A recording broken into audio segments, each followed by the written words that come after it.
Hey guys, welcome back. I hope you're having an amazing day. Let's get right into the stories. The first story is titled, You Do Need to Be Physically Present When Your Daughter is Swimming in the Pool. A very good friend of mine recently got on a plane with her 3 boys, 8, 9, and 10, by herself to visit with Grandma for a month over summer vacation. I was on transport duty because driving to and from the airport is a young man's game, and also I love spending time with my homies. There was an accidentally on purpose scheduling issue, namely my friend wanted a day in a hotel to recuperate from the flight with her 3 boys before her mom starts driving her insane. Husband is coming up in a few weeks because he just started a new job and can't just be like, back in a month. So I snatch all 4 people and luggage from the airport and give them a lift to the hotel. All 3 boys are bouncing off the walls and my friend just needs a nap. So, hotel pool time. She's posted up under an umbrella and is dead to the world. I'm in the pool with the boys. We started off playing Marco Polo and then had to get creative once other folks were in the pool as well.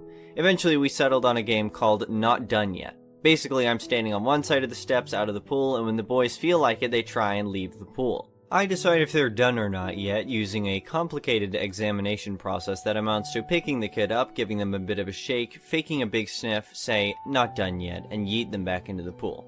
Obviously, if someone's waterlogged or actually wants out, I won't stop them, but typically there's giggling and a bit of cue for inspection, so the game continues. I get a workout, they get tired out, everybody wins. Then a new player enters the playing field in the form of a very sweet-looking girl, approximately 6 years old, wearing water wings. She asks if she can play too. I say of course she can, but she needs to ask whoever's watching her first so I know it's okay with everyone. She says, okay, and exits the pool. I'm keeping an eye on where she's going so I can smile and give the I'm not a creep wave to whoever's minding the kid. Only, she doesn't run to one of the adults on the lounge chairs, she runs back into the hotel dripping wet. She disappears inside and comes back down about 5 minutes later and says, Mommy says it's okay. Only she's not the type of kid who lies without batting an eye and is obviously fibbing. I ask if she really did, and the little girl says, well, Mommy was busy, so I think it's okay. It's at this point that the proverbial record scratches and my inner monologue says, what? I summon the oldest of the boys from the waterborne shenanigans and ask him to go wake up his mom so she can keep an eye on things for a minute. I need to go take care of something. While he's bearding the dragon in her den, I crouch down and tell the little girl, we need to go inside and find an adult because it's not okay that you're in the pool all by yourself, okay? You didn't do anything wrong, but you've got some growing to do before you can be in the pool all by yourself, okay? At this point, oldest homie has awoken the mom and she's now looking at me with a what the crap look on her face. I mouth later at her and then take the little girl's hand and bring her to the concierge desk of the hotel. I explain the situation with the little girl to the concierge, whose face goes from confusion to pained before giving the girl a smile and thanking me for bringing this to his attention. Concierge guy takes responsibility for the girl and I go back out to the pool to explain what had happened to my friend. She was livid on the little girl's behalf, but mostly just wanted to resume her nap. Conveniently, at that time, middle homie had gotten out of the pool and was making faces at us while we were talking. I told friend to get some sleep, I'll watch the boys. Then middle homie got spear tackled back into the water because actions have consequences. Maybe 20 minutes to half an hour later, once I was starting to run out of steam, I sensed a disturbance in the force. A rather irate woman wearing a blouse that was inside out was dragging the little girl from before out to the pool area and demanding to know who told her she couldn't swim. The little girl, who was now silent with tears on her cheeks and a pathetically deflated water wing, pointed at me. I was instructed to get my ass out of the pool and explain myself. Why on earth was it so hard to watch an extra child while she got some adult time to herself? Why did I insist on ruining her first chance to get away from it all in months? Her little girl is an angel and it's no trouble to watch, blah blah blah. I explained that it wasn't a good idea to leave a little one in a pool with no adult supervision, pointing to a number of signs about no lifeguard on duty, all children must be accompanied by an adult, etc, etc. Inside Out lady is getting steadily more belligerent, explaining like I'm slow that her daughter knows how to swim and was wearing floaties and would have been fine. She's getting more and more in my face, trying to act like I'm just the worst for ruining everything. And then player 3 enters the fight. It's my friend, and she's fresh out of fluffs to give. She starts reading Inside Out Lady, the riot act, demanding to know how she could be so stupid and irresponsible, and how dare she try and act like I'm the bad guy here. Inside Out Lady opens her mouth to reply and just gets steamrolled. Just look at your daughter. See what you've done? Appeared to finally get through to the woman because she looks down at her daughter, then back up to my friend. There's a flicker of shame on her face, and then it's all rage, and she swung. I am not ashamed to admit that stepping between those two without backup seemed like a poor life choice. I stopped the boys before they could get caught in the crossfire, told them to take a step back, and when several hotel employees came out to break up the fight, I stepped in. I grabbed my friend and pulled her back while two guys from the hotel grabbed the other woman. The combatants are separated and the police are called. Myself and my friend are back at her lounge chair with a large first aid kit the hotel staff gave us while the boys hover and make sure mom's okay. She's sporting a magnificent shiner from the first punch and a couple other scrapes and bruises, but mostly seems livid that she got cold-clocked like that. Police arrive and get the story from everyone, even tangentially involved. We wind up being asked to provide contact information to the police. My friend declines a check over by an EMT, saying she's fine, just sore. The story Inside Out lady provided didn't match up at all with what the hotel cameras showed, and she got some shiny bracelets put on her before getting shoved in the back of a squad car. My friend said she would be delighted to press charges for assault and was told the police would be in touch. Once the police were satisfied, it was definitely time to retreat to the hotel room. I got dressed and left for the evening after making sure everybody was okay, and on the way out, I asked one of the front desk folks what happened with the woman and her daughter. The woman was arrested and the girl's father came to get her. They couldn't give me any more information than that. Hope she's okay. The next story is titled, My Garden Destroyed by HOA Neighbor's Illegal Pool on Our Shared Lawn. Living in an HOA can be both a blessing and a curse, and I always thought I was lucky because I never had any major issues with them. However, when my neighbor moved in, I realized that his self-centered nature and his desire to one-up me could lead to potential problems. At first, his attempts to measure both of our properties seemed harmless, but as time went on, it became apparent that he was just trying to prove he had more land than me.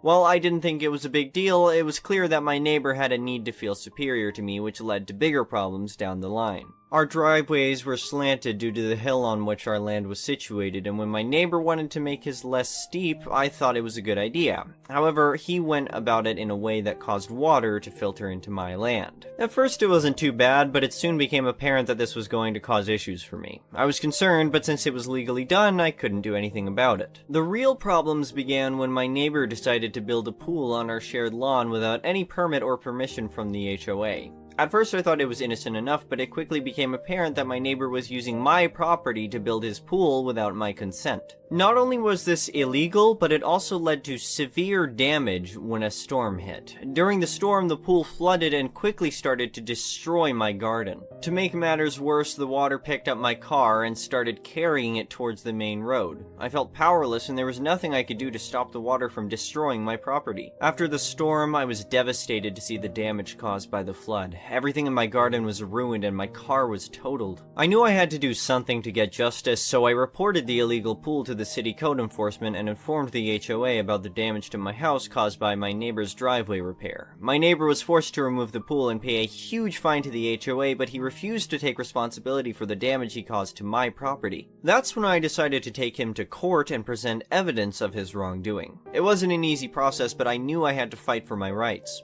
In the end, my neighbor was ordered to pay for the yard repair and the value of my car. I was relieved that I had finally gotten justice, but I wasn't done yet. I wanted to teach my neighbor a lesson, so I decided to build a pool right in front of his house. I knew he couldn't do anything about it since I followed all the necessary procedures and got all the permits. When my neighbor saw my new pool, he was furious. I could tell he was jealous and couldn't stand the fact that I had something he couldn't. He continued to brag about his property, but deep down I knew he was envious of my new pool. I thought my revenge was complete, but I was wrong. My neighbor decided to retaliate and filed a complaint with the HOA about my pool, claiming it was causing damage to his property. I knew it wasn't true since I made sure to build it safely and legally, but he was determined to get back at me. I had to go through a long and arduous process of proving that my pool wasn't causing any damage, but in the end, I won the case. My neighbor was forced to stop making false claims, and I was relieved that my new pool wasn't going to cause any further problems. It's been a few years since the HOA has put a stop to my neighbor's attempts to sabotage my pool, and I can finally enjoy it without any worries. My neighbor still glares at my pool every time he walks by, but I don't let it bother me anymore. In fact, I've even made a few new friends in the neighborhood who love coming over to swim in my pool. As time went on, I started to notice something strange happening. My neighbor was spending more time than usual outside of his house, and he was always staring at my pool. It was almost like he was planning something, but I couldn't quite put my finger on it. One day I came home from work and found something disturbing in my backyard. My pool had been drained and there was a sign next to it that said, "This pool is a nuisance and a danger to the neighborhood. It must be removed immediately." I was shocked and furious. I knew my neighbor was behind this, but I had no proof. I immediately called the HOA and the police to report the vandalism. They investigated the matter, and after a few days, they found out that my neighbor was indeed responsible for the vandalism. It turned out that he was jealous of my pool and couldn't stand the fact that I had something he couldn't. He thought that if he got rid of my pool, he would be the most popular person in the neighborhood. The HOA fined him heavily for the vandalism, and he was also ordered to pay for the damages to my pool. He never apologized, but I knew that he had learned his lesson. He never bothered me or my pool again, and I could finally enjoy it in peace. A few months later, I received some exciting news. A film production company was interested in using my pool as a location for their new movie. They were offering me a significant amount of money for the use of my pool, and I couldn't say no. The movie was a hit, and my pool became famous overnight. People from all over the country wanted to come and see it, and I even started getting fan mail. It was surreal, but I enjoyed every minute of it. Today, my pool is still a popular location for movies and TV shows. I've even been approached by some celebrities who want to use it for their private parties. It's hard to believe that something that caused me so much trouble in the past has now become a source of joy and pride. As for my neighbor, he moved away a few years ago. I don't know where he went, but I wish him all the best. I learned that revenge is never the answer, and sometimes it's best to let go of grudges and move on. I'm just grateful that I was able to turn a negative situation into something positive, and I hope that my pool will continue to bring joy and happiness to people for many years to come. The last story is titled, "Neighbors Used My Property as Their Own. Paid for New Fence." I recently bought a house and have been having some work done before I move in. It was empty on the market for about 6 or 8 months before I bought it. One morning I got a call from my contractor asking me about moving the cars in the driveway, and of course I had no idea what he was talking about. I hadn't moved in yet. I left my job site and drove nearly a half hour to get there. As soon as I arrived, the people on the east side of me were walking towards the cars. I asked if they were their cars, and they said yes. They told me that they had been parking there for a few months with permission from the owners. I informed them that I was the new owner and they can't park there any longer. We went back and forth, and with the intention of being a good neighbor and trying to show some goodwill, I agreed to allow them to park there for a few more weeks until I move in, with the agreement that they would move them by 6 a.m. every morning. The rest of the week went by without incident. The contractor called me about scheduling a walkthrough on Saturday, and we set a time for early afternoon. When I arrived, there were 4 cars in the driveway and nowhere to park. The only on-street parking is 2 blocks away. I called them and asked them to move their vehicles, reminding them of our agreement. After 20 minutes, they finally came out and moved them. Speaking with them, they claimed to have misunderstood and thought our agreement only referred to weekdays and not weekends. I corrected them and moved on. Sunday morning, I grabbed a trailer and loaded some furniture to take over and store in the garage. Once again, there were cars in the driveway. I called them and got VM. I texted and said they had until a tow truck could arrive to get them moved. No answer. I called a tow company. 45 minutes later, 2 tow trucks showed up, backed in, and hooked up to the cars. All of a sudden, the neighbors were home. They ran out to stop their cars from being towed, and it ended up costing them a little over $300 to get them unhooked. I called my contractor and asked if he knew someone who could put in a driveway gate, and he did. I let the neighbors know that they could no longer use my driveway. On Wednesday, I get a call from the gate installer telling me that there are cars in the driveway. I called them and said tow trucks are on the way. They moved. The gate was installed, and I went by to pick up the opener that evening. The neighbor's husband came out to confront me, and I opted to just call the PD and deal with it legally. That Saturday, I went by to accept an outdoor furniture delivery and check on things when I noticed a towel beside the pool and a small kid's flotation device. My initial thought was that I just hadn't noticed it before, so I wrote it off and threw them both in the trash. On Saturday, the movers arrived with everything, and we began moving things in. About 7 p.m., my daughter and I left to go grab some dinner, arriving back at the house around 9:30 p.m. The neighbors were in my pool. They were hanging out and using my furniture. When I opened the door and began raising hell, they told the kids to go to the house, and the children ran to a corner of our fence and just walked through. They had cut out the privacy fence so it could be removed and had been using the pool at their leisure for who knows how long. Again, I called the police and filed a complaint. The dad was arrested for trespassing, DPP, and an outstanding warrant, and the oldest boy, 20M, for an outstanding warrant. I replaced the fence with a new one because they had destroyed the posts, runners, and pickets by removing and reinstalling the panel. Small Claims awarded me the total cost of 83 feet of 8-foot privacy fence, which came out to $3,800. The following Monday morning around 5 a.m., their cars were parked in the street where there's no street parking, so I made a phone call. They were gone when I left at 7 a.m. I haven't been paid yet, but I did notice a for rent sign in their yard this morning, so that's just as good. Good riddance. Thank you for watching. I would really appreciate it if you could like the video and subscribe to our channel if you haven't already. We'll see you again tomorrow.